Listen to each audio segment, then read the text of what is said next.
Selamat malam, Shalom Bapak Ibu sekalian. Malam ini kita lanjutkan, kita belajar di online Bible Study. Malam ini adalah sesi keempat dari Kitab Imamat. Kita akan selesaikan Kitab Imamat dalam 6 sesi. Jadi 2 sesi Kitab Imamat selesai, lalu kita lanjutkan dengan Kitab Bilangan. Malam ini temanya adalah darah perjanjian. Segala sesuatu ada hubungannya dengan darah. Ya. Tapi untuk itu mari kita berdoa lebih dahulu. Mari tundukkan kepala. Bapa di surga, terima kasih kalau malam ini kami kembali bisa belajar firman-Mu meskipun ada gangguan teknis. Kami percaya apa yang kami lakukan, kami mohon Tuhan berkenan. Terima kasih, berkati mulut hamba-Mu untuk menyampaikan kebenaran ini. Hanya di dalam nama Tuhan Yesus kami berdoa dan mengucap syukur. Amin. Baik, sesi 4 Kitab Imamat, darah perjanjian. Saudara sekalian, kalau kita bicara darah, ya, itu dalam teks Alkitab dipakai kata dam, bahasa Ibrani. Sedangkan dalam bahasa Yunani perjanjian baru dipakai kata haima. Nah, di Alkitab darah itu adalah lambang dari nyawa atau kehidupan. Dan dipakai sebagai alat dalam ritual penyucian dan penebusan dosa. Jadi itu darah, ya. Nah, kita mesti mengerti soal darah ini dengan benar. Oke, kita lanjutkan dulu. Ya, darah dan kehidupan di perjanjian lama. Setelah air bah surut, Allah memberikan izin kepada Nuh untuk makan hewan. Tadinya kan manusia memakan tumbuh-tumbuhan saja, vegetarian mulanya.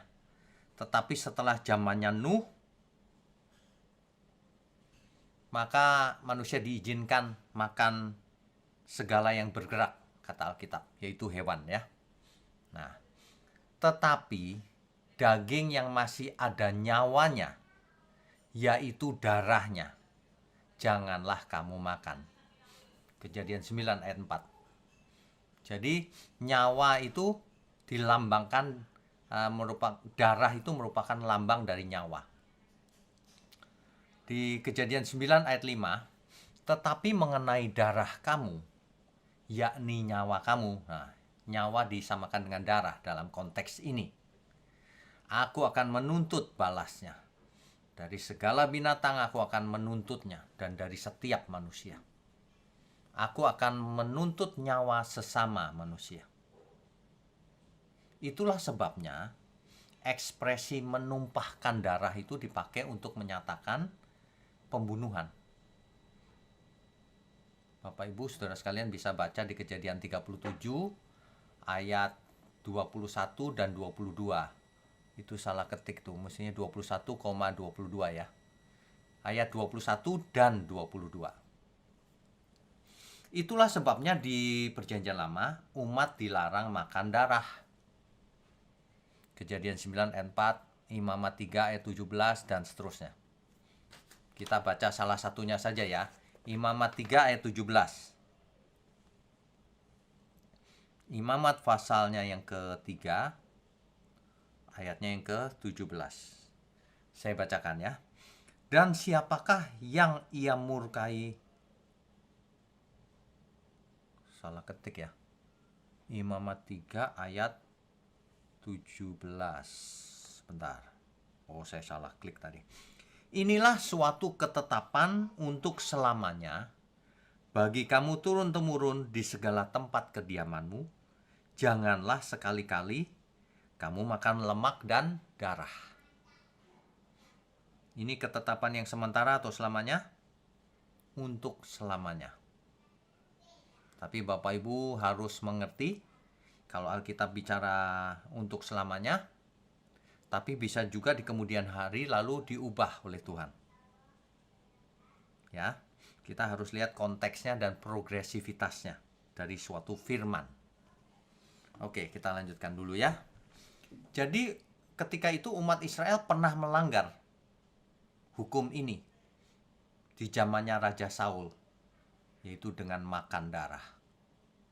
1 Samuel 14 ayat 32.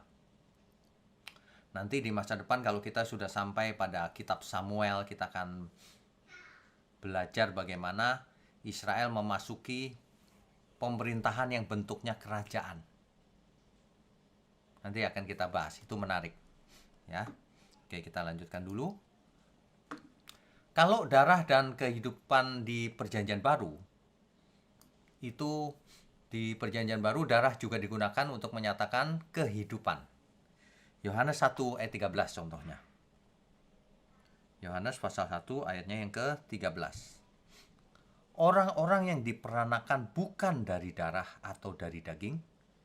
Maksudnya kalau diperanakan dari darah, itu ada kehidupan. Lahir manusia yang hidup gitu maksudnya ya. Nah, penumpahan darah artinya pembunuhan dalam konteksnya Alkitab. Matius 23 ayat 35. Ya. Matius pasal 23 ayat 35. Ini bercerita tentang pembunuhan, ya. Nah, Yudas tahu akan hal itu juga. Matius 27 ayat 4 sampai 8. Matius 27 ayat 4 sampai 8. Ini perhatikan nih. Dan berkata, aku telah berdosa karena menyerahkan darah orang yang tak bersalah. Ini Yudas nih yang bicara. Ini artinya begini, aku telah berdosa karena membunuh orang yang tak bersalah, yaitu gurunya sendiri, Tuhan Yesus. Maka ia pun melemparkan uang perak itu ke dalam bait suci, lalu pergi dari situ dan menggantung diri. Yudas menyesal. Tetapi rupanya penyesalannya tidak berakhir dengan baik, malah menggantung diri. Mestinya kalau menyesal ya harus bertobat, minta ampun, tidak menggantung diri. Ya. Oke, kita lanjutkan. Pilatus tidak ingin bersalah membunuh Yesus. Matius 27 ayat 24. Ketika Pilatus melihat bahwa segala usaha akan sia-sia, malah sudah mulai timbul kekacauan, ia mengambil air dan membasuh tangannya di hadapan orang banyak dan berkata, aku tidak bersalah terhadap darah orang ini. Itu urusan kamu sendiri. Paulus mau cuci tangan. Tidak mau bersalah menjatuhkan hukuman mati kepada Tuhan Yesus. Ya. Orang banyak ingin kematian Yesus. Itu di ayat 25-nya. Dan seluruh rakyat itu menjawab, biarlah darahnya ditanggungkan atas kami dan atas anak-anak kami. Maksudnya biar Yesus ini mati, kami yang tanggung, gitu kira-kira. Jadi bicara soal darah, itu asosiasinya selalu dengan kehidupan. Ya, lambang kehidupan. Sedangkan di Perjanjian Baru, di Kisah Para Rasul, itu dijelaskan sekali lagi, kamu harus menjauhkan diri dari makanan yang dipersembahkan kepada berhala. Juga dari darah, dari daging binatang yang mati dicekik, nggak boleh dimakan. Dan dari percabulan. Jikalau kamu memelihara diri dari hal-hal ini, kamu berbuat baik. Sekianlah, selamat. Jadi tetap dianjurkan di Perjanjian Baru. Ya. Oke, kita lanjutkan dulu. Dari situlah maka lahir hukum dilarang membunuh. Setelah Allah melarang umat untuk makan darah, yaitu di Kejadian 9 ayat 4, lalu dilanjutkan dengan larangan untuk menumpahkan darah manusia. Maksudnya membunuh manusia. Sebab Allah membuat manusia menurut gambarnya sendiri. Manusia diciptakan menurut gambar Allah. Jadi, barang siapa membunuh manusia, akan dibunuh oleh manusia. Dan ini menjadi hukum yang permanen selamanya. menjadi salah satu hukum di 10 firman Tuhan. Dasatitah, Dekalog. Kita sudah membahas tentang itu di sesi-sesi yang lalu ya. Bahkan Allah yang akan membinasakan seorang pembunuh manusia. 1 Korintus 3 ayat 17. Coba kita baca ya. 1 Korintus 3 ayatnya yang ke-17. Jika ada orang yang membinasakan bait Allah, maka Allah akan membinasakan dia. Sebab bait Allah adalah kudus, dan bait Allah itu ialah kamu. Kita semua bait Allah. Barang siapa membunuh kita, orang itu akan dibinasakan oleh Allah. Ya. Ini tertulis di kitab suci nih. Di Perjanjian Baru bahkan lebih jauh lagi. Hal membunuh ini bahkan bukan hanya mengambil nyawa atau menumpahkan darah, membunuh secara fisik. Tetapi ketika seseorang membenci saudaranya saja, sesamanya, maka ia adalah seorang pembunuh manusia. Jadi benci saja tidak boleh. Sementara hari ini banyak orang membenci satu sama lain. Di internet, di sosial media, di YouTube, kelihatan manusia yang benci terhadap sesamanya kelihatan dari bahasa yang dia gunakan, diksi yang dia gunakan, istilah-istilah yang dia gunakan. Orang bisa menangkap isi hati seseorang. Nggak kenal saja bisa benci orang. Bayangkan. Ya. Jadi sebenarnya banyak pembunuh manusia hari ini. Jadi di antara kita jangan pernah ada yang menyimpan dendam, membenci. Ya. Oke, kita lanjutkan. Nah, pertanyaannya, mengapa darah dipakai untuk penebusan dosa atau pencucian dosa atau penyucian? Mengapa? Ya, kita baca Imamat 1 ayat 1 sampai 5. Tuhan memanggil Musa ketika itu. Tuhan memanggil Musa dari dalam kemah pertemuan. Perhatikan baik-baik, kitab Imamat, Tuhan memanggil Musa dari kemah pertemuan. Ya. Nanti di kitab lanjutannya, di kitab Bilangan, bukan dari dalam kemah pertemuan lagi. Nanti kita akan lihat di kitab berikutnya. Bedanya dengan kitab Imamat. Kalau Imamat memanggil Musanya dari dalam kemah pertemuan. Ya. Oke. Kalau nanti Bilangan memanggil Musa di dalam kemah pertemuan. Rupanya Musa sudah masuk gitu. Ya. Nah, berbicaralah kepada orang Israel dan katakan kepada mereka, apabila seseorang di antaramu hendak mempersembahkan persembahan kepada Tuhan, haruslah persembahanmu yang kau persembahkan itu dari ternak, yakni dari lembu sapi atau dari kambing domba. Nah, ini persembahan ini di ayat 5-nya dijelaskan harus mempersembahkan darah lembu itu, pakai darah. Jadi sebenarnya mengapa darah? Itu salah satunya adalah perintah Tuhan sendiri. Bahkan Tuhan memberikan satu contoh. Ketika Adam dan Hawa jatuh dalam dosa, maka Adam memberikan penutup dari kulit binatang. Nah, artinya ada penumpahan darah binatang. Ya, mengerti ya? Oke, kita lanjutkan dulu.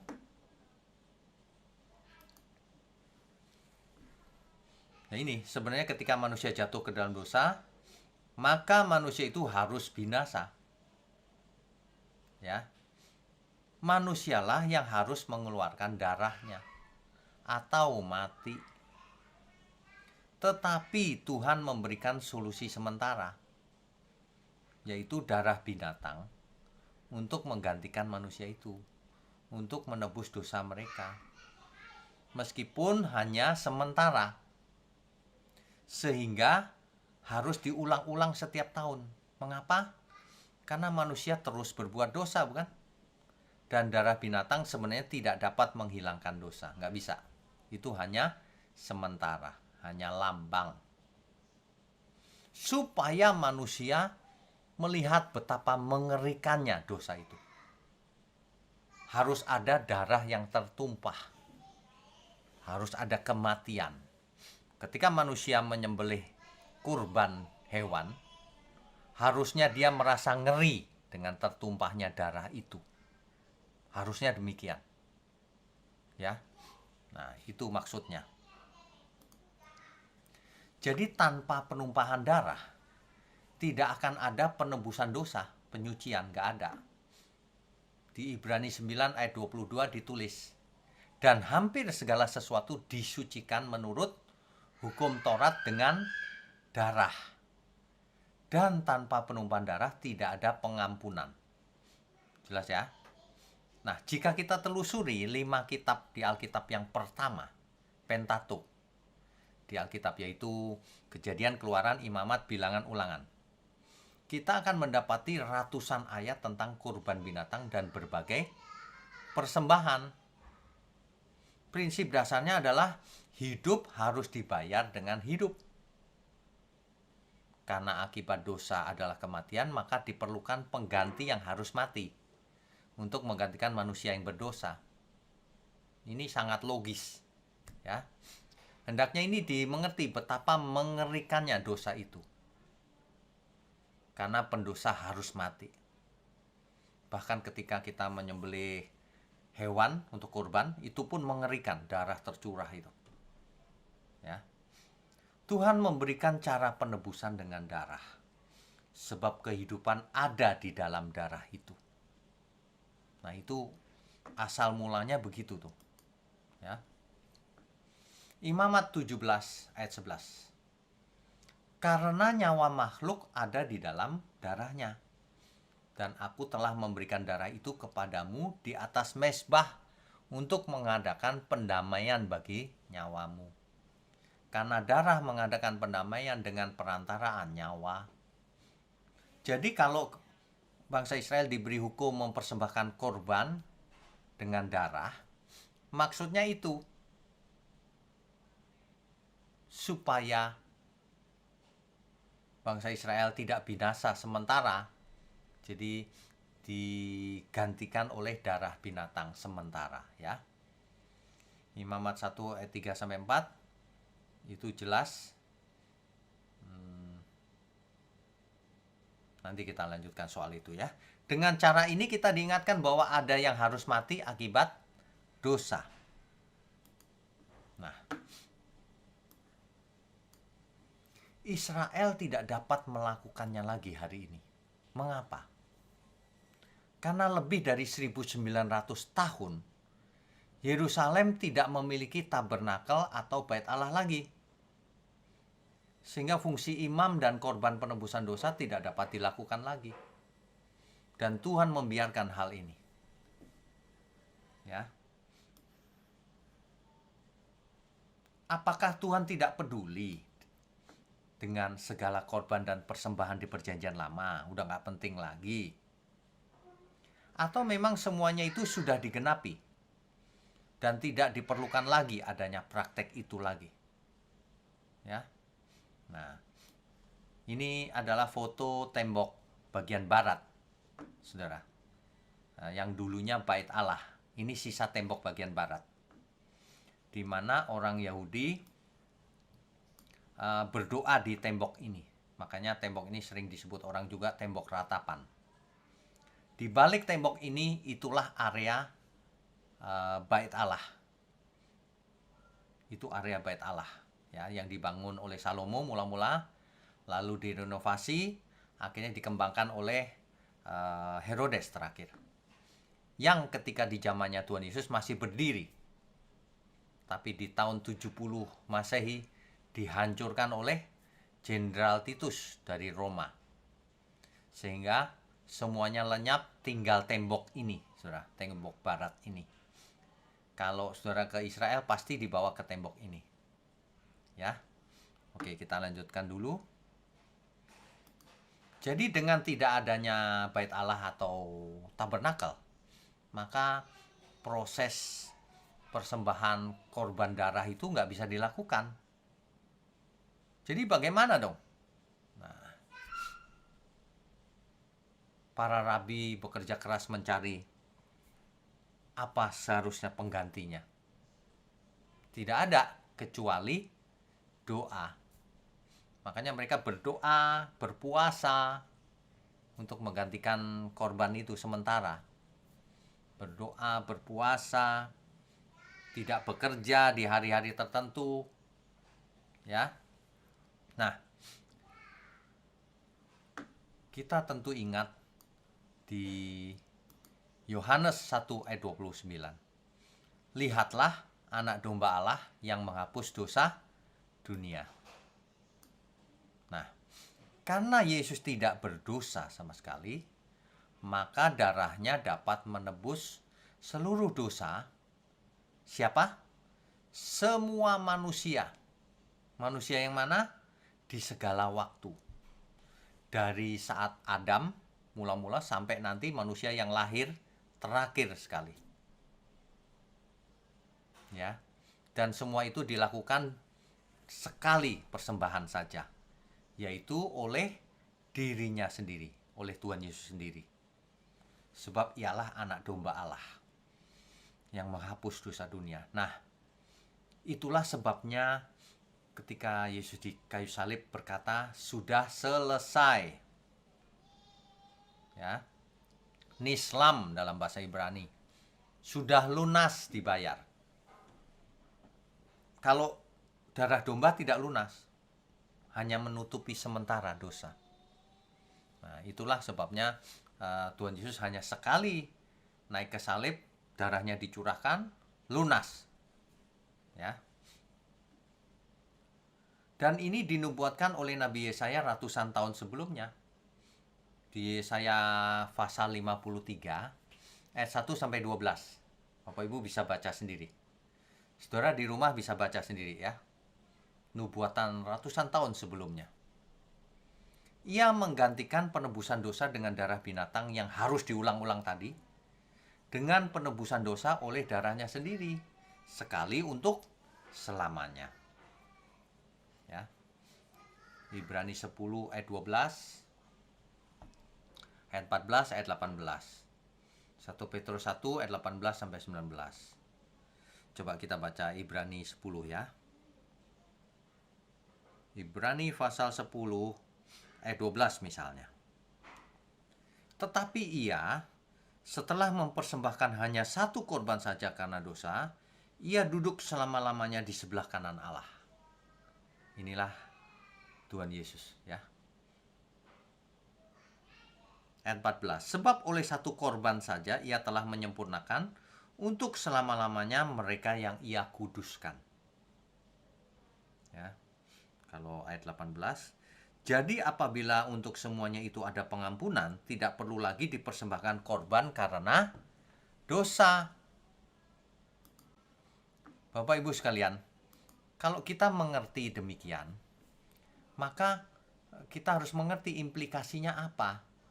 Kalau Tuhan Yesus sudah mati sekali untuk selama-lamanya, lunas, tidak perlu ada korban lagi, implikasinya apa? Implikasinya jelas. Sampai kapanpun tidak akan ada korban pendamaian yang pakai darah binatang lagi. Korban bakaran lagi, tidak bakalan ada. Artinya apa? Artinya tabernakel atau bait Allah tidak bakalan ada lagi.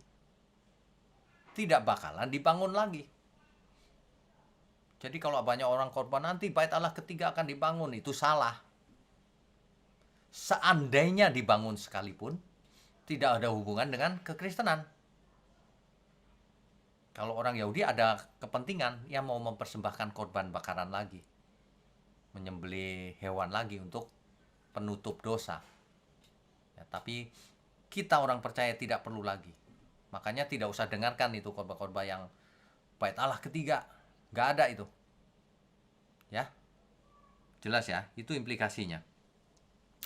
Oke, kita lanjutkan dulu.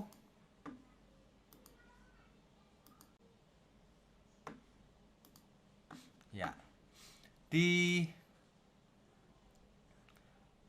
kitab Imamat, kan kita sedang bahas kitab Imamat nih. Kitab Imamat itu dikutip langsung di Perjanjian Baru. Dan ini adalah dua tema sentral dari kitab Imamat. Dua perintah utama dalam kitab Imamat. Yang pertama adalah kuduslah kamu sebab aku kudus. Itu di Imamat 11 ayat 44, Imamat 19 ayat 2, dan seterusnya. Di Perjanjian Baru diulang lagi di 1 Petrus 1 ayat 16. Kuduslah kamu sebab aku kudus. Nah, yang kedua adalah kasihlah sesamamu seperti dirimu sendiri. Ini diulang oleh Tuhan Yesus bahkan. Hukum yang terutama ya. Itu asalnya dari Imamat 19 ayat 18 dan 34. Bapak Ibu nanti suatu hari akan melihat bahwa Perjanjian Baru itu mengutip Perjanjian Lama sangat banyak. Karena orang-orangnya masih sama, orang Yahudi, orang Israel. Kitab sucinya Perjanjian Lama ketika itu. Jadi tidak heran kalau Perjanjian Baru meskipun ditulis dalam bahasa Yunani, tapi ceritanya tentang cerita Ibrani, cerita Yahudi, cerita Israel, budaya Israel, sastra Ibrani. Jadi meskipun ditulis dalam bahasa Yunani, tapi ceritanya tetap sastra Ibrani. Makanya bahasa Yunani di Perjanjian Baru bisa juga disebut Judeo-Greek. Ya. Bukan Yunani yang dipakai pasaran, tapi Judeo-Greek. Ibrani yang berwawasan Yunani yang berwawasan Ibrani. Ya. Oke, kita lanjutkan dulu. Nah, ada satu hari raya yang paling penting bagi Israel dan juga paling penting di kitab Imamat, yaitu Yom Kippur, hari raya pendamaian. Hari raya pendamaian ini adalah hari raya terpenting bagi Israel karena kurban dilakukan bagi seluruh bangsa Israel, ya. Hal itu dilakukan untuk menutupi dosa seluruh bangsa dan menjaga relasi perjanjian antara Allah dan Israel. Itu, ya. Di hari itu Harun mempersembahkan lembu jantan untuk menjadi korban penghapus dosa bagi dirinya sendiri dan juga bagi keluarganya. Jadi ada lembu jantan yang disembelih, darahnya dipercikkan di tutup pendamaian tabut perjanjian dan juga di luar, di mesbah, di tanduk-tanduk mesbah itu, ya. Lalu setelah ia mengadakan korban penghapus dosa bagi dirinya dan keluarganya, lalu ia mengambil 2 kambing jantan. Satu untuk korban penghapus dosa bagi bangsa Israel, yaitu darahnya dipercikan di atas tutup pendamaian di ruang Maha Kudus, karena yang boleh masuk hanya imam besar, dalam hal ini Harun, ya. Dan juga dioleskan pada tanduk-tanduk mesbah di luar kemah. Nah, sedangkan kambing yang kedua berbeda maksudnya. Bukan untuk disembelih. Imam besar akan menumpangkan tangannya di kepala si kambing dan melakukan pengakuan dosa seluruh dosa bangsa Israel dan pemberontakannya. Maksudnya adalah supaya dosa-dosanya itu dibawa si kambing, lalu membawa kambing itu ke padang pasir, supaya dosa bangsa Israel dibawa kambing itu ke padang pasir. Demikian lambang bahwa supaya dosanya hilang. Tapi itu lambang, ya. Jadi hanya pada hari raya ini seorang imam besar boleh masuk ruang Maha Kudus, memercikan darah korban pada tutup pendamaian tabut perjanjian itu. Tutup pendamaian itu dalam bahasa Ibrani kaporet, sering diterjemahkan sebagai mercy sheet, atonement cover, atau tutup pendamaian, ya. Imamat 16 ayat 14 sampai 15. Dengan demikian, maka Harun mengadakan pendamaian bagi tempat kudus itu, ruang Maha Kudus itu maksudnya. Karena segala kenajisan dan pelanggaran Israel.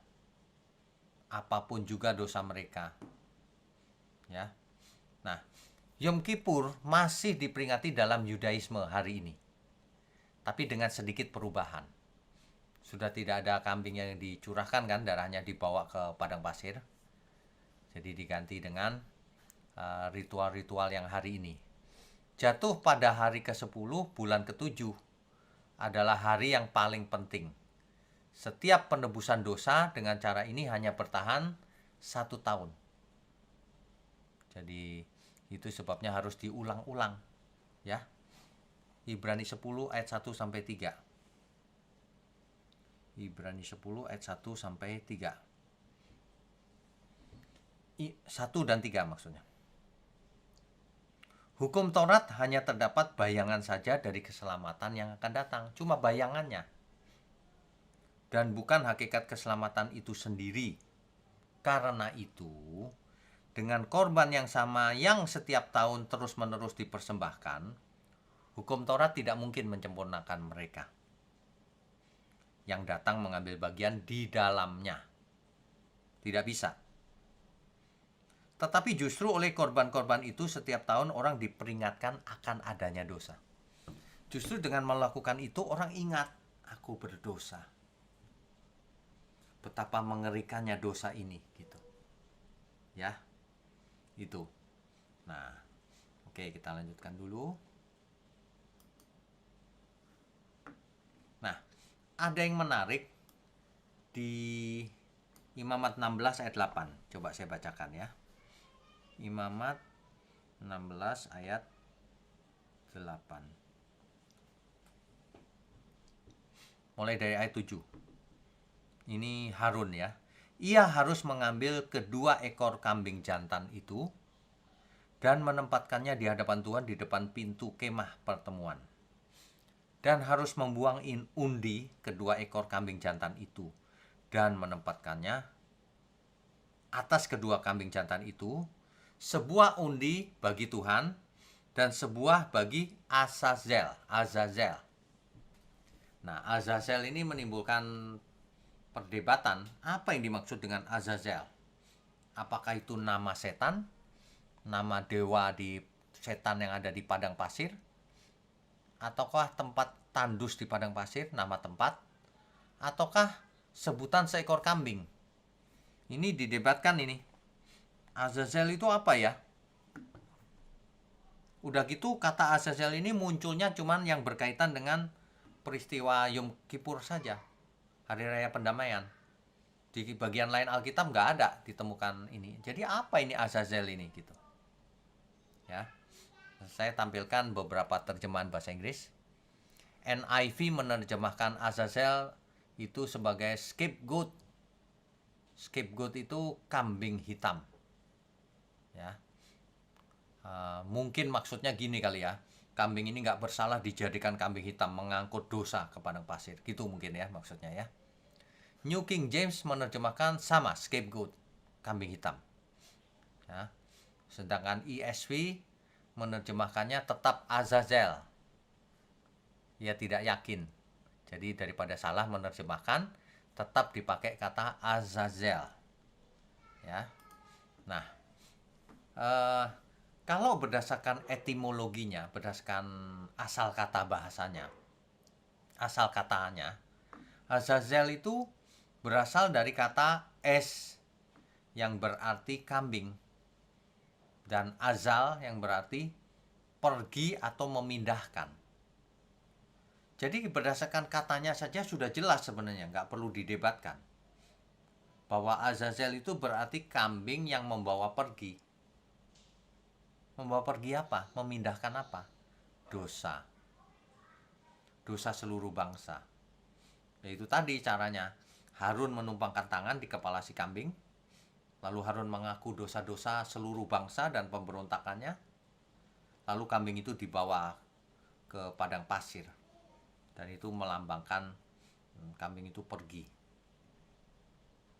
Ya. Nah, jadi artinya Azazel itu ya sang kambing itu. Kambing yang menjadi kambing hitam tadi. Meskipun sebenarnya kambing hitam itu agak nggak cocok ya. Scapegoat itu kan kambing hitam terjemahannya. Ini sebenarnya bukan scapegoat. Ini sebenarnya kambing yang dibawa pergi, yang dilarikan. kambing itu tetap hidup, dilepas malah. Begitu ya. Oke, ini lambangnya. Kita lanjutkan dulu ya. Nah, darah perjanjian, bicara soal darah perjanjian. Darah perjanjian yang pertama itu ada di Sinai, yaitu Keluaran 24 ayat 8. Di situ Musa. Kemudian Musa mengambil darah itu dan menyiramkannya pada bangsa itu serta berkata, inilah darah perjanjian yang diadakan Tuhan dengan kamu berdasarkan segala firman ini. Jadi perjanjian yang pertama, darah perjanjian yang pertama itu di Sinai. Dan perjanjiannya juga perjanjian yang pertama, yaitu yang di Sinai itu. Jadi kalau Bapak Ibu membaca Alkitab ada istilah perjanjian yang pertama, itu maksudnya perjanjian yang di Sinai ini. Ya. Oke, kita lanjutkan dulu. Nah, darah perjanjian yang kedua inilah yang jauh lebih penting. Matius 26 ayat 28. Sebab inilah darahku, darah perjanjian, yang ditumpahkan bagi banyak orang untuk pengampunan dosa. Itu sama ditulis di Markus 14 ayat 24 dan Lukas 22 ayat 20. Ya. Nah, coba kita perhatikan Matius 26 ayat 28. Matius 26 ayat 28. Ya. Ini adalah peristiwa di mana Tuhan Yesus ini dipakai untuk perjamuan kudus ya, perjamuan terakhir. Dan ketika mereka sedang makan, Yesus mengambil roti, mengucap berkat, memecah-mecahkannya lalu memberikannya kepada murid-muridnya dan berkata, ambillah, makanlah, inilah tubuhku. Sesudah itu ia mengambil cawan, mengucap syukur, lalu memberikannya kepada mereka dan berkata, minumlah kamu semua dari cawan ini, sebab inilah darahku, darah perjanjian, yang ditumpahkan bagi banyak orang untuk pengampunan dosa. Ini luar biasa loh Bapak Ibu. Darah menjadi lambang kehidupan. Tuhan Yesus mencurahkan darahnya, mati, menggantikan tempat kita yang seharusnya kita yang mati. Tuhan Yesus yang menjadi anak domba Allah. Sebab kalau domba biasa terus-menerus harus dikorbankan. Lagi pula sudah tidak ada tabernakel, tidak ada bait Allah. Nah, jadi Tuhan Yesuslah sang imam besar itu sekaligus menjadi sang korban itu. Ya, dengan darahnya sendiri. Ini dia. Jadi makanya orang-orang Yahudi tidak bisa terima ketika Tuhan Yesus berkata, darahku adalah benar-benar minuman. Itu di ini dia. Yohanes 6 ayat 53. Yohanes 6 ayat 53. Ini bisa dibaca lebih awal lebih baik nih. Coba sebentar sebelum membaca itu kita teruskan. Oh oke, nanti itu. Baik. Yohanes 6 ayat yang ke 52. Sebenarnya mulai 50 ya. Atau 51 deh. Akulah roti hidup yang telah turun dari surga. Ya. Jikalau seorang makan dari roti ini, ia akan hidup selama-lamanya. Dan roti yang kuberikan itu ialah dagingku yang akan kuberikan untuk hidup dunia. Nah, akibat perkataan itu, orang-orang Yahudi bertengkar antara sesama mereka dan berkata, bagaimana ia ini dapat memberikan dagingnya kepada kita untuk dimakan? Kan nggak boleh makan darah. Masa mau ditumpahkan dimakan daging? Lebih jauh Tuhan Yesus berkata di ayat 54. Yohanes 6 ayat 54. Barang siapa makan dagingku dan minum darahku, Ia mempunyai hidup yang kekal dan aku akan membangkitkan dia pada akhir zaman. Ini menyebabkan orang Yahudi ketika itu, waduh, kok disuruh minum darah gitu. Mereka berpikir secara harafiah, padahal Tuhan berkata secara figuratif. Itu suatu lambang bahwa Tuhan akan mati di kayu salib, dan semua orang yang menerima sebagai juru selamat, ia akan selamat. Orang Yahudi tidak mengerti, ya. Oke, kita lanjutkan. Ibrani pasalnya yang ke-9, ya. Itu seluruh ayat harus dibaca, Bapak Ibu. Seluruh ayat. Ya. Sebentar kita akan baca Ibrani 9, ayat-ayat yang penting. Tapi sebelum itu saya mau lanjutkan sebentar. Nah, inilah perjanjian yang terakhir dari Tuhan sendiri, yang disahkan oleh darah Tuhan Yesus sendiri, darah perjanjian. Ya. Dan kalau perjanjian yang pertama itu ada di Sinai, tidak bisa menyempurnakan. Perjanjian yang terakhir inilah, perjanjian yang kedua inilah, yang dengan darah Yesus itulah yang bisa melunaskan hutang dosa. Itulah yang bisa menyempurnakan. Ya. Perjanjian yang pertama tidak bisa menyempurnakan. Perjanjian yang terakhir inilah yang menyempurnakan. Oke. Rabu depan kita akan lanjutkan sesi 5 tentang penyembahan. Ya. Oke, sekarang kita akan baca dulu Ibrani pasalnya yang ke-9 tadi. Ibrani pasal 9. Bapak Ibu kalau membaca Alkitab, jangan hanya 1-2 ayat. Kalau bisa seluruh perikop dibaca, supaya mengerti dengan benar. Ini Ibrani 9 ini sangat luar biasa nih. Coba saya bacakan ya. Memang perjanjian yang pertama juga mempunyai peraturan-peraturan untuk ibadah dan untuk tempat kudus buatan tangan manusia. Bapak Ibu ingat, perjanjian yang pertama itu yang di Sinai. Dikatakan perjanjian yang di Sinai itu juga punya peraturan ibadah. Ya jelas, kitab Imamat kan penuh dengan peraturan ibadah ya. Untuk tempat kudus buatan tangan manusia, jelas. Tabernakel buatan tangan manusia. Bait Allah juga buatan tangan manusia, ya.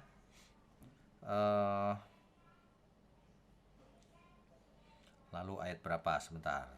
Kita pilih yang inti-inti saja ya. Nah, ayat 7 misalnya. Tetapi ke dalam kemah yang kedua, hanya imam besar saja yang masuk sekali setahun.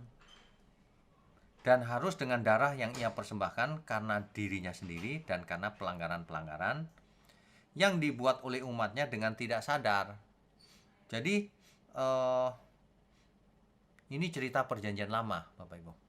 Ya, imam besar masuk setahun sekali, masuk ke ruang Maha Kudus maksudnya. Nah, ayat 8 ini jelas nih. Dengan ini Roh Kudus menyatakan bahwa jalan ke tempat yang kudus itu belum terbuka. Masih ada tabir. Ya. Selama kemah yang pertama itu masih ada. Nah, itu adalah kiasan masa sekarang. Ternyata itu kiasan. Sesuai dengan itu dipersembahkan korban dan persembahan yang tidak dapat menyempurnakan mereka yang mempersembahkannya menurut hati nurani mereka. Ya. Jadi tidak bisa menyempurnakan. Ayat 11, tetapi Kristus telah datang sebagai imam besar untuk hal-hal yang baik yang akan datang. Ia telah melintasi kemah yang lebih besar dan yang lebih sempurna, bukan buatan manusia ya. Artinya yang tidak termasuk ciptaan ini. Artinya ia telah menjumpai Bapa untuk kita. Ya. Ayat 12, dan ia telah masuk satu kali untuk selama-lamanya. ke dalam tempat yang kudus bukan dengan membawa darah domba jantan dan darah anak lembu, tetapi dengan membawa darahnya sendiri. Dan dengan itu ia telah mendapat kelepasan yang kekal. Ya, ini kalau dibaca terus itu makin jelas bahwa semua perjanjian harus disahkan dengan darah. Kalau yang perjanjian pertama disahkan dengan darah domba, kambing domba, lembu. Tapi kalau perjanjian yang terakhir disahkan dengan darah anak domba Allah, yaitu Tuhan Yesus sendiri. Ya. Oke. Nah, di ayat 25 ditekankan sekali lagi, dan ia bukan masuk untuk berulang-ulang mempersembahkan dirinya sendiri. Cuma sekali. Sebagaimana imam besar setiap tahun masuk ke dalam tempat kudus dengan darah yang bukan darahnya sendiri. Beda. Kalau Tuhan Yesus dengan darahnya sendiri masuk menemui Bapa hanya sekali untuk selamanya. Mati di kayu salib hanya sekali untuk selamanya. Menebus dosa untuk selamanya. Ya. Dan sama seperti manusia ditetapkan untuk mati hanya satu kali saja dan sesudah itu dihakimi. Demikian pula Kristus hanya satu kali saja mengorbankan dirinya untuk menanggung dosa banyak orang. Sesudah itu ia akan menyatakan dirinya sekali lagi tanpa menanggung dosa untuk menganugerahkan keselamatan kepada mereka yang menantikan dia.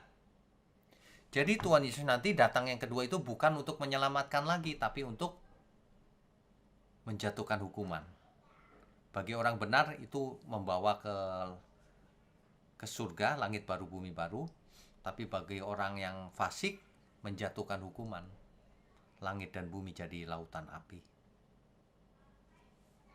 Amin ya, Bapak Ibu ya. Itulah sebabnya mengapa darah selalu dipakai untuk kegiatan menyucikan, membersihkan, menebus dosa. Itu alasannya semua itu. Ada amin ya. Mari kita lanjutkan dengan diskusi dan tanya jawab. Co-host silakan.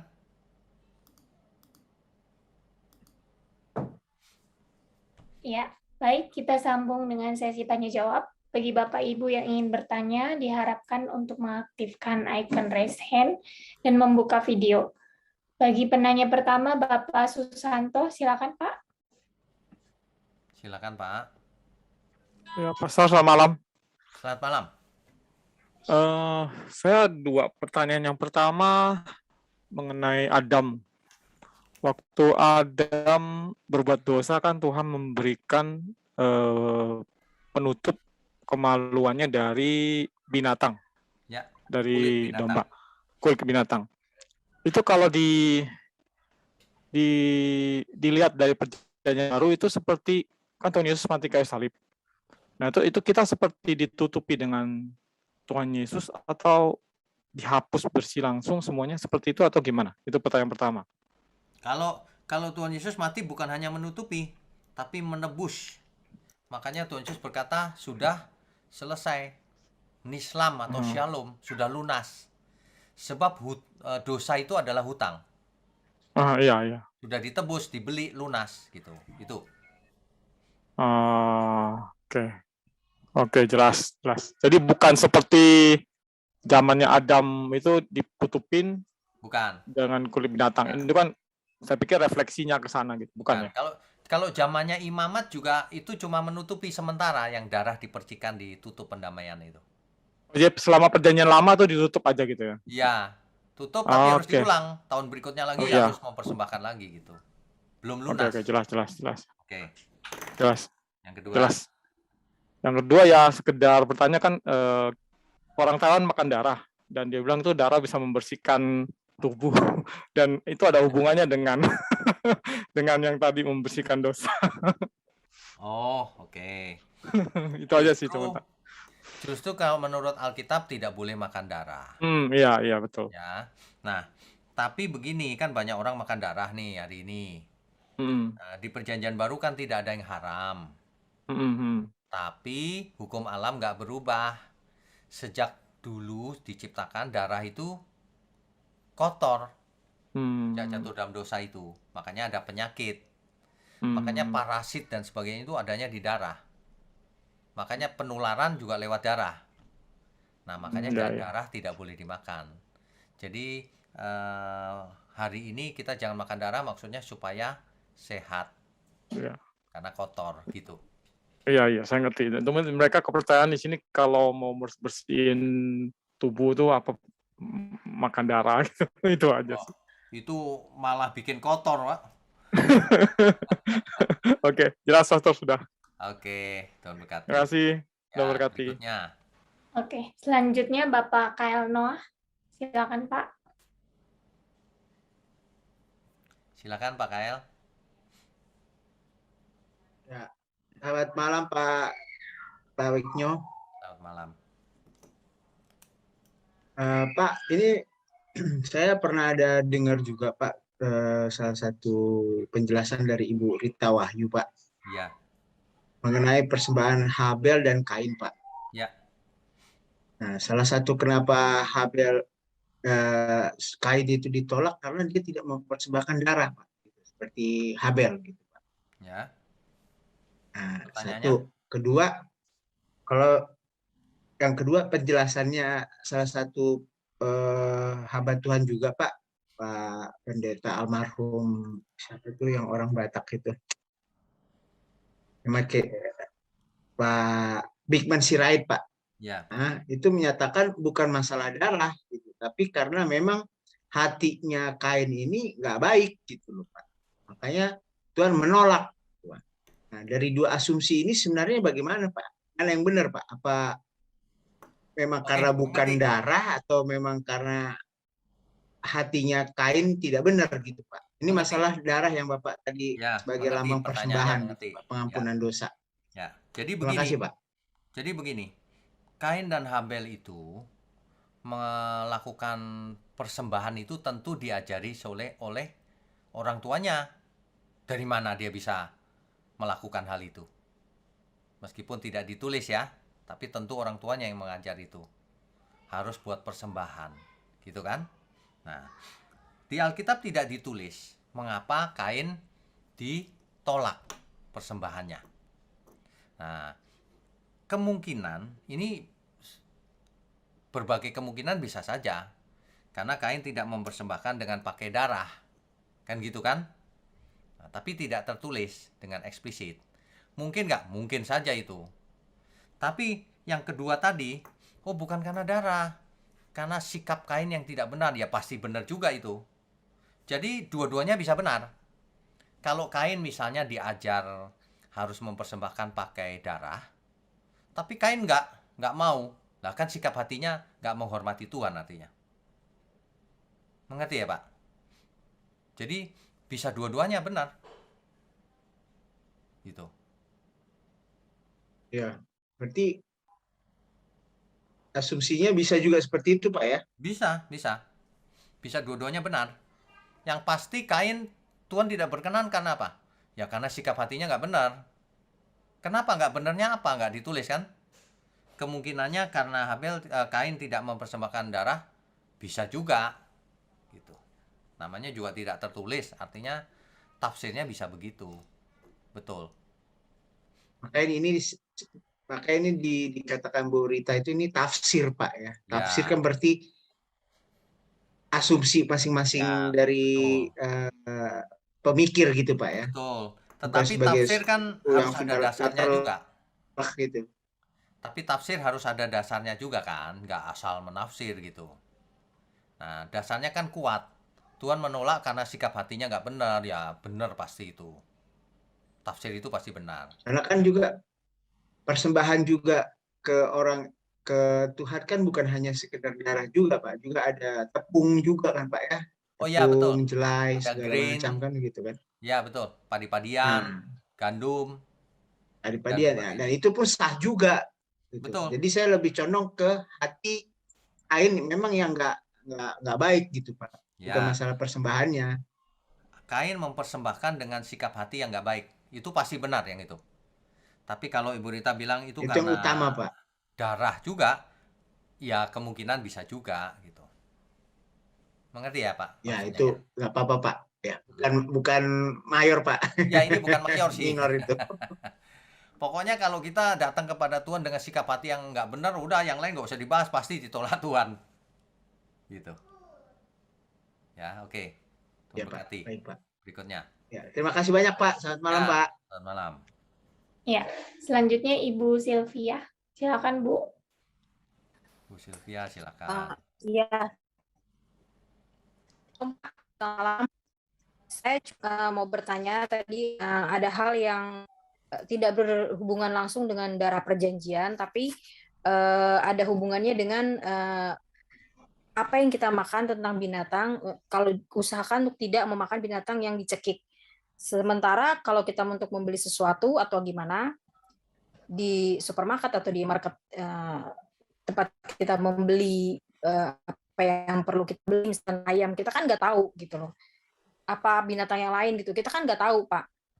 Betul. Ya simpel sih, tapi kan saya juga harus bertanggung jawab dong, itu Pak. Betul. Terus pertama, yang kedua, saya juga belajar untuk bisa beres ya. Ini nggak ngebahas siapapun, tapi dari saya sendiri, dari pribadi tadi bicara tentang nggak usah soal membunuh, membenci saja kita sudah membunuh. Soal membenci, membenci itu di dalam hati dan tidak terlihat. Tapi gimana caranya kita bisa mengampuni secara total dan beres secara total di hadapan Tuhan jika orang yang memang menyakiti kita tuh ada di dalam keseharian hidup kita setiap hari. Nah, itu masalah yang nggak mudah dan memang ini bukan klise ya Pak. Dan ini memang saya nggak tahu sih, nggak banyak orang yang gimana ya ngerasa atau gimana. Tapi kalau saya sih memang nggak mudah. Tapi ya harus belajar. Nah, kalau Bapak dari Bapak Pendeta sendiri di sini saya minta masukannya gitu loh. Jadi langkah praktis apa yang harus saya lakukan? Oke, baik, jelas. Seperti itu aja Pak. Terima Baik, kasih, jelas. Tuhan memberkati Pak. Tuhan berkati. Yang pertama soal binatang. Aduh, nanti kalau saya beli binatang itu ternyata dicekik matinya. Lucu juga ini ya.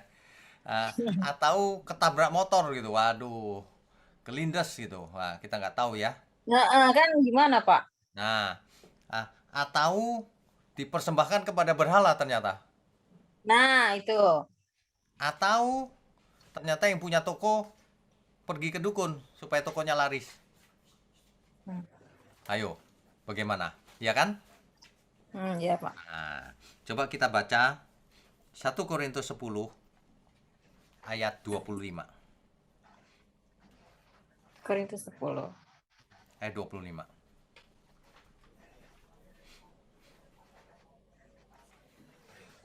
Kamu boleh makan segala sesuatu yang dijual di pasar daging tanpa mengadakan pemeriksaan karena keberatan-keberatan hati nurani. Karena bumi serta segala isinya. Karena bumi serta segala isinya adalah milik Tuhan, bukan milik setan. Ya. Nah, ayat 27. Kalau kamu diundang makan oleh seorang yang tidak percaya, dan undangan itu kamu terima, makanlah apa saja yang dihidangkan kepadamu, tanpa mengadakan pemeriksaan karena keberatan-keberatan hati nurani. Itu maksudnya gini loh. Kalau kita beli di pasar, kita duduk di warung, makan di restoran atau apapun, kita nggak mungkin dong ngecek mana yang punya mana. Ini dipersembahkan berhala nggak? Dia orang percaya nggak? Nggak begitu. Bukan berhala sih. Ini hewannya dicekik nggak? Ya. Cara menyembelihnya benar nggak? Oh, nggak begitu juga. Nggak perlu itu. Itu perjanjian lama itu diberi hukum seperti itu. Maksudnya adalah lambang. Yang pertama lambang, yang kedua supaya Israel taat pada segala peraturan Tuhan. Tapi ketika kita sampai di perjanjian baru, semuanya sudah lunas oleh darah Tuhan Yesus, maka peraturan-peraturan seperti itu sudah tidak praktis lagi, tidak perlu. Artinya apa? Kalau gitu aku boleh makan sembarangan ya Pak? Bukan itu juga. Kalau kita makan, ya kita nggak usah ngecek. Gitu. Tapi ingat, Kalau kita makan sembarangan, nanti jangan-jangan yang kita makan itu kotor. Nanti kita rugi. Hati-hati juga. Nangkep nggak ya maksudnya ya? Jadi bukan Iya, iya, gara-gara Pak. saya nggak tahu saya makan lalu saya dosa gitu, bukan itu maksudnya. Nah, jadi Bukan, dampaknya sih bukannya dosanya banget, Pak. Cuman memang dampaknya lebih ke kesehatan ya. ya betul, gitu aja, sederhana jadi, ya kan? Ya, ya, Hari ini yang dulu binatang itu halal atau bersih, hari ini sudah jadi kotor juga. ya, Contohnya, ya, sapi binatang halal bukan? ya, Hari ini sapi dari kecil dibesarkan menjadi besar itu dikasih makan, dikasih hormon. Kotor atau bersih? iya, Kotor. kotor. Ngerti ya? Jadi kita Iya, harus pintar-pintar menjaga diri juga. iya, Karena tubuh ini milik Tuhan kan, kita jaga, iya, bertanggung jawab, sehat dan sebagainya gitu. iya, iya. Nah, nanti akan ada talk show khusus seri Sehat Jasmani Rohani. Tadi waktu di awal sudah saya tampilkan ya slide-nya ya. Tunggu saja serinya, kita Iya, akan Pak. bahas supaya sehat semua. Oh ya, amin. Yang Oke. kedua, Pak. Ya, oh yang kedua Yang ya. Ya, Oh ya, mengampuni. bagaimana supaya kita bisa tidak benci sama orang yang menyakiti hati kita tiap hari ketemu lagi? Hmm. Kita harus ingat begini, Bu. Tuhan Yesus sendiri yang mengajar. Ya. Perumpamaan seorang hamba. Ada seorang hamba yang hutang 10.000 dinar. 10.000. Iya. Ya, ia diampuni oleh sang raja. Tapi ketika ia pulang, tetangganya hutang cuma 100 Dinar. dinar atau berapa itu. Pokoknya bandingannya gini kira-kira. Ada orang yang hutangnya 6 miliar. Diampuni tapi. Tapi tetangganya utang 600.000 rupiah. Dicekek sama dia. Ini hamba yang jahat. Betul nggak? Dia udah diampuni segitu besar kok, sama tetangganya yang utang sedikit aja kok cekek. Gitu kan? Nah ini sama. Kita harus mengerti dosa kita mestinya kita binasa, ditebus Tuhan. Berapa itu nilainya? Tak terhingga. Iya. Nah, lalu kalau ada orang yang menyakiti kita, ya itu mah kecil dibandingkan keselamatan yang kita dapat. Jadi kita nggak perlu sakit hati untuk apa. Yang kedua caranya gini, Bu. Dunia ini banyak orang yang cara mikirnya masih salah. Kita bisa berpikir gini, ya dia belum sembuh nih sakitnya, sakit jiwa. Sakit jiwa itu bukan gila loh, Bu, bukan. Maksudnya jiwanya itu, cara berpikirnya itu belum seperti yang Tuhan ingini. Jadi masih menyimpang. Jadi kalau kita lihat, ya dia masih sakit jiwa nih, belum sembuh. Ya udahlah. Ibu kalau mampir ke rumah sakit jiwa, misalnya ada orang yang sakit jiwa, kata-katain ibu, menghina ibu, ibu sakit hati nggak? Enggak. Nah iya, begitu aja, Bu. Kenapa nggak sakit hati? Oh, dia belum sembuh nih. Gitu. Nah sama, dia nggak ngerti kebenaran, dia nggak takut Tuhan. Jadi makanya dia begitu. Udahlah. Ngapain kita sakit hati? Kalau tambah menjadi-jadi dan melunjak, Pak, Nah, juga biarin diemin aja ya. Diam aja udah. Diam aja. Gitu aja. Nggak ada caranya, Bu. Dilayani makin juga jadi. Sama aja. Udah, diem aja. Kalau bisa menjauh, menjauh. Kalau nggak bisa, ya udah diem aja. Gitu. Namanya belum sembuh, bagaimana? Tapi kita tidak apa-apa ya kalau misalkan kita kok kelihatannya culun gitu. Oh, nggak apa-apa. Kayak bodoh banget gitu. Nggak apa-apa, Bu. Kelihatan bodoh itu bagus. Daripada kelihatan pinter, tapi nggak pinter ternyata. Mendingan kelihatan bodoh, Bu. Culun aja, polos gitu. Gitu, Bu. Tenang aja. Iya, Pak. Yang penting Iya, itu Pak. di hadapan Tuhan, Bu. Bukan di hadapan manusia. Iya. Jadi kita Pak. di hadapan manusia dibilang culun, dungu atau apa, biarin aja. Nggak masalah, nggak rugi kita. Yang penting di hadapan Tuhan. Amin ya. Iya, Pak. Iya, Pak. Oke. Terima kasih, Pak. Tuhan memberkati. Ya, berikutnya. Baik, selanjutnya Ibu Ningsih. Silakan, Bu. Silakan, Bu. Malam Pak Wiknya. Selamat malam. Saya mau tanya tapi ini menyimpang, Pak. Nggak berhubungan dengan pelajaran hari ini. Saya cuma tanya mengenai pengobatan akupunktur nih, Pak. Oke. Orang sini akupunktur itu katanya orang Kristen nggak boleh akupunktur karena itu kan tradisional Chinese, itu kan spiritual gitu, Pak. Apakah itu betul, Pak? Apa gimana? Terima kasih, Oke. Pak. Oke. Ah, akupunktur itu kan tusuk jarum, Bu. Ya, ya, betul. Tusuk jarum itu nggak ada hubungannya dengan klinik. Tusuk jarum ya tusuk jarum. Oke. Nah, tapi hati-hati. Lah kalau yang melakukan tusuk jarum itu adalah dukun, ya itu jangan. Kalau yang Itu, melakukan adalah oke. ahli akupunktur, Ya, ya ya, ya, boleh ya, dong. ya, ya, ya. Kan Oke. ada dokter yang melakukan akupunktur juga. Ya, ada, Pak. Ya, Kan di ada sini ada, orang Pak. biasa Ya, yang mengerti akupunktur juga. Ya boleh, ya. kenapa tidak? Oke. Yang begitu dihubungkan dengan klinik. Yang kau pakai minyak urapan, air didoain, kau nggak pikir klinik itu.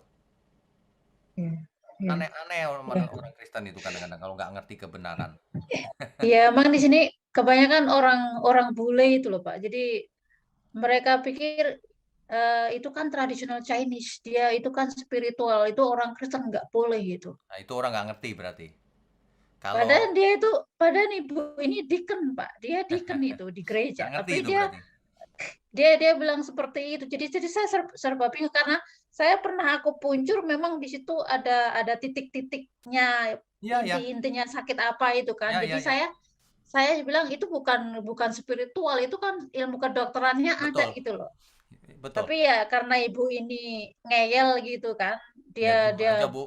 terlalu fanatik dengan Christianity, dia bilang gitu. Makanya saya nggak mau berjawab gitu loh, Pak. Ibu Berarti kalau boleh ketemu ya, yang Pak ya? begitu, Ibu kalau ketemu yang begitu diam aja, Bu. Kayak tadi tuh. Ya, dia belum ngerti nih, gitu aja. Ya, saya diam aja, saya nggak mau argue lagi, Ya. Pak. Ya udah dia Contohnya nggak gini, tahu Bu. gitu ya udah. Contohnya gini.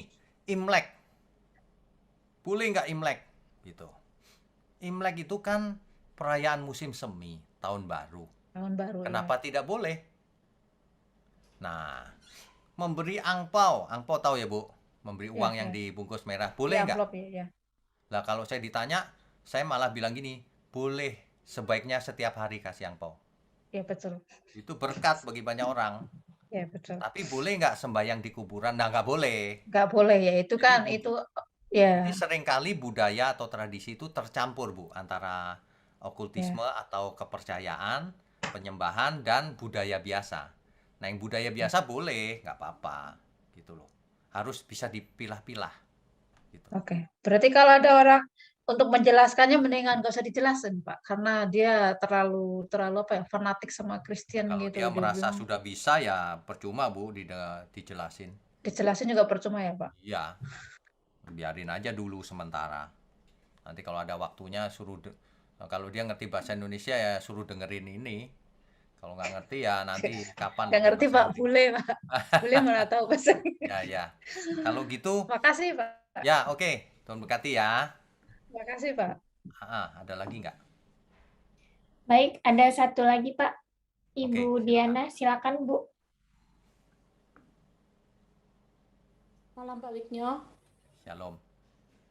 Ya, saya mau tanya tentang Yom Kippur. Apakah orang Kristen sekarang juga masih harus melakukan atau merayakan Yom Kippur, Pak? Oh, oke. Tidak, Bu. Yom Kippur ini hanya orang Ibrani, orang Yahudi yang agamanya adalah agama Yahudi atau Yudaisme. Orang Kristen tidak ada hubungan dengan Yom Kippur. Ini adalah bagaimana orang Yahudi melakukan memperingati hari raya pendamaian. Supaya tidak binasa, maka dia selalu mempersembahkan kambing jantan untuk seluruh bangsa. Satunya kambing jantannya jadi scapegoat tadi itu, membawa pergi dosa. Kita nggak perlu, kita orang Kristen. Kalau kita percaya Tuhan Yesus, maka anak domba Allah itu Tuhan Yesus sudah selesai sekali untuk selamanya. Gitu. Jelas nggak? Begitu ya, Bu Diana. Oke. Tuhan berkati. Iya, sebentar, Pak. Ya, soalnya kayaknya kan banyak yang kalau menjelang Yom Kippur itu kita diajakin untuk puasa kalau nggak salah 10 hari ya, seperti itu. Itu artinya dia mau Kemudian jadi orang Yahudi. menanti hari pas Yom Kippurnya itu karena ada. Ya, itu artinya dia mau jadi orang Yahudi. Iya, baik Pak. Makasih Pak Yusnya. Ya, oke, Tuhan berkati.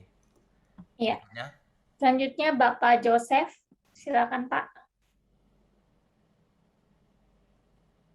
Halo, selamat malam. Selamat malam.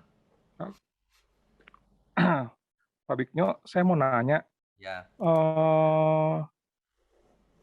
berkaitan sama Bait Allah ketiga, ya. kan tadi kan Bapak bilang kan kalau nanti bangsa Israel kan nggak mungkin juga kan bangun Bait Allah yang ketiga, tapi kalau beberapa pengajaran yang saya dengar, itu pembangunan Bait Allah ketiga itu berhubungan dengan kedatangan Tuhan Yesus. Itu apakah benar?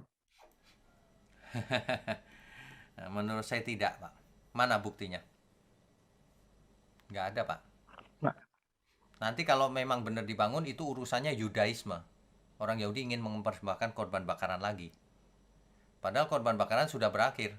Tuhan Yesuslah korban terakhir sekali untuk selamanya. Gitu.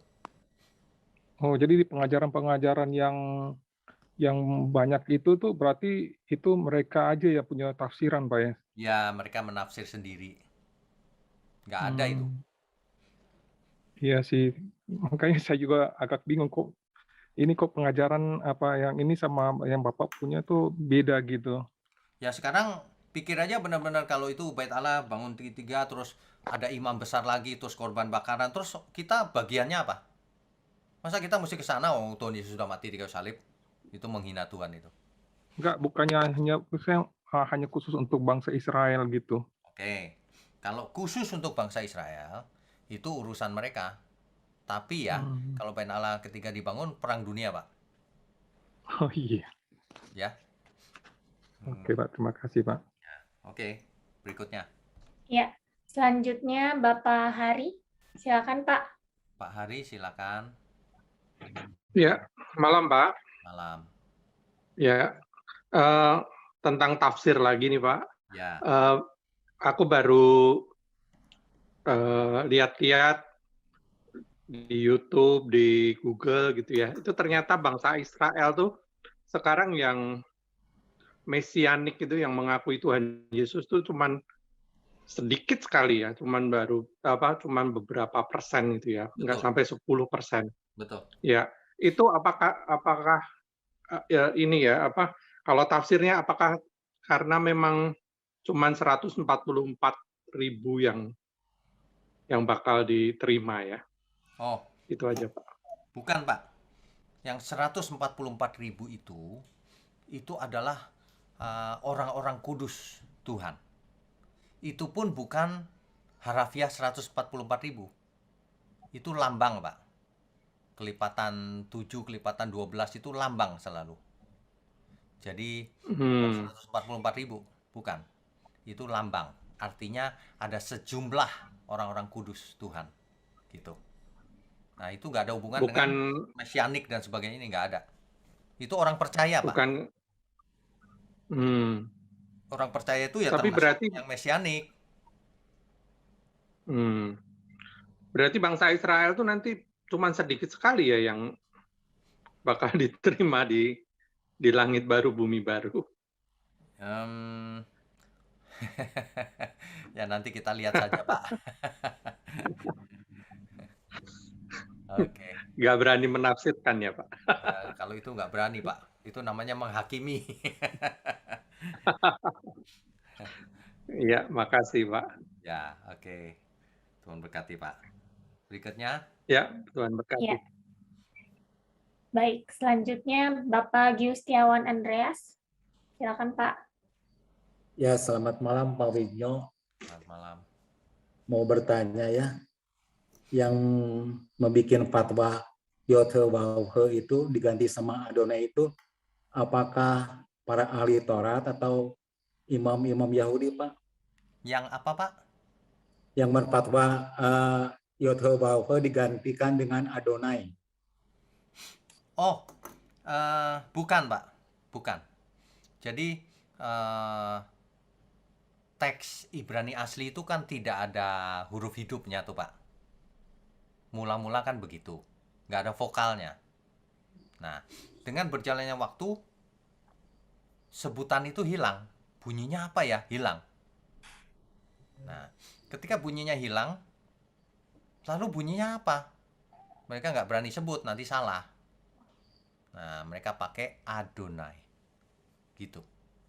Nah, dalam prakteknya, mereka menyebut Adonai. Sehingga terus sampai hari ini, Adonai. Apakah boleh nggak saya menurut pemikiran saya ada unsur untuk penghapusan nama Yod-Heh-Waw-Heh itu Pak? Tidak ada. Tidak ada penghapusan. Untuk apa dihapus? Untuk dilupakan gitu ya. Jadi Loh, orang mereka menyembah YHWH kok malah dilupakan, bagaimana ini? Nggak masuk ya, akal. jadi sampai diganti itunya sebutannya tuh jadi Adonai gitu. Bukan mau dihapus. Sekarang alasannya apa? Orang Israel menghapus nama. Kasih tahu saya. Justru mereka mengagung-agungkan. Nggak masuk akal itu alasan itu. Justru mereka mengagungkan nama itu. Tapi karena takut salah, karena sudah hilang bunyinya, maka dia ganti Adonai. Oh gitu ya. Karena saking sucinya mereka nggak berani ngomong sembarangan salah gitu loh. Diganti Adonai. Kalau Tuhan Yesus ngajarin, panggil dia Bapa. Gitu loh. Jadi panggilan. Jadi tidak ada yang berfatwanya ya Pak ya? Nggak ada. Berjalannya ini sesuai ini aja Pak. Mengalir begitu aja loh. Kok hilang? Diganti Adonai. Gitu. Oke Pak. Terima kasih Pak Wibnyo. Tuhan berkati. Tuhan berkati. Berikutnya. Iya, masih ada 3 lagi ya Pak. Oke, ini Selanjutnya, terakhir 3 lagi nih.